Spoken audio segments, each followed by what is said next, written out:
Hello viewers, today we have a very interesting person among us.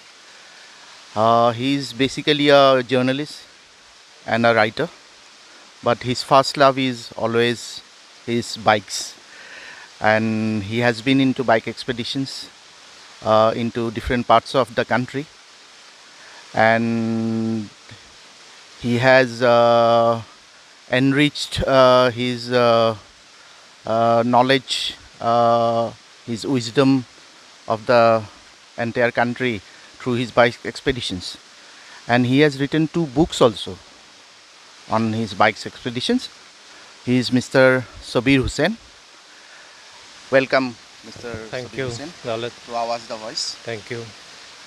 So you have written your latest book on your bike expedition into the Northeast. Yes, that's Tell us right. about your book. It's like this was something on my wish list for a very long time, but for some reason things were not falling into place. I was not getting enough time to travel. It was a very long trip, 7,000 kilometers. I finally covered in about less than 50 days.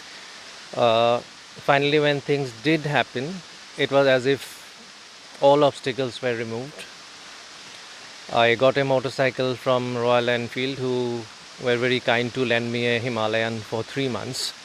I shipped the bike to Siliguri, picked it up from there, and started the ride. So I went to Sikkim, a few places in Sikkim, then Darjeeling, then I came to rode through rest of the Bengal and Assam, and then in the rest of the northeast, much of the northeast, Arunachal, Meghalaya, Manipur, Nagaland. I missed out uh, Tripura and Mizoram with a shortage of time. Otherwise, I would have completed all 7 states. You are from Assam, so basically you are from Northeast. Did you rediscover Northeast through your bike expeditions? In a way, yes, because that's why I titled my book Into the East. There are a lot of places that I've read about it and never visited them for various reasons. I couldn't find the time. So when I decided to write, it was also with a conviction that there are a lot of misconceptions about the Northeast which I wanted to dispel. Like people still make fun of a lot of people of the Northeast because of their features, because of their food habits. They think they eat almost anything that moves, crawls, or flies, which is not the case.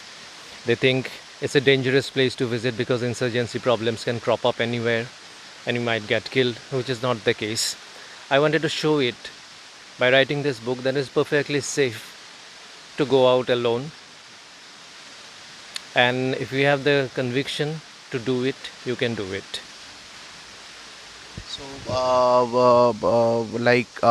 what are the hurdles that you came across during your bike expeditions into different parts of the Northeast? The first hurdle was it wasn't as much the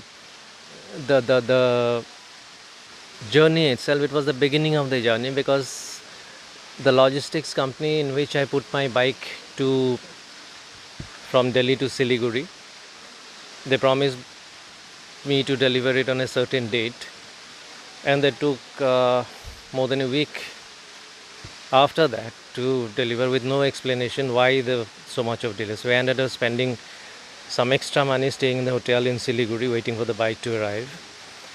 Other than that, the trouble was trouble I faced was in Arunachal Pradesh, and I was going to Walong, because there were stretches when there were actually no roads. There were just rocks, and more rocks. I got trapped in a place where, in an extremely rocky place on a uphill slope.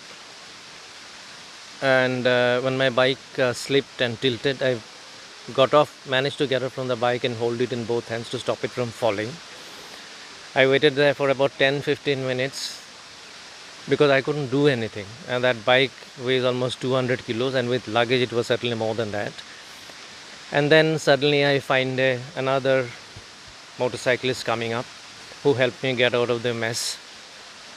This was one. Then I had a crash when I was going to Tawang, when I on a perfectly good road, blacktop. I still can't believe I actually skidded on that road, and I was heading for sort of the edge of the road, and there were no barriers there, and I was at that point I was actually scared that I might just go over the road and fall into the next loop, which was quite a drop.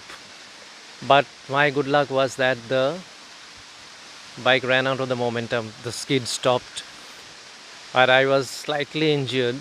I got up, but I could not pick up the bike. But I was lucky because there was, right at that moment, the moment I got up, there was an army truck which was crossing me. So it stopped, and there was an army captain who got down from from the truck and helped me pick up the bike. I had trouble in Nagaland also, again because of very bad road conditions. There was particularly stretches there were no roads. I mean, they had dug up stretches of kilometers and just laid stones. Rollers hadn't gone over it, and yeah, it was difficult, but I managed to reach my destinations. For our viewers' interest, please tell us about your book. Is it already available in the market? Yeah, yeah, it is available. Can you put your cameras? Uh, this is available. You can buy it from bookstores or online. Um, and I write it. And one of the driving factors, one of the main factors I took this journey was because I had set my heart on doing it, and I did not want to spend the end of my life regretting that I did not do it. And I'm very fortunate that God has been so kind to me. I was able to do it, what I had set my heart on. And so we're last but not the least, like, do you have any futures planned for going bike expeditions? Yes, I do. It sounds a little outlandish if I tell you right now. I want to uh, I want to ride across the route Alexander took to reach the Jhelum River. That's great. And all the best. Thank you. Our best wishes to you. Thank you so And much. thanks a lot for My pleasure. sharing your time. My pleasure. Thank you.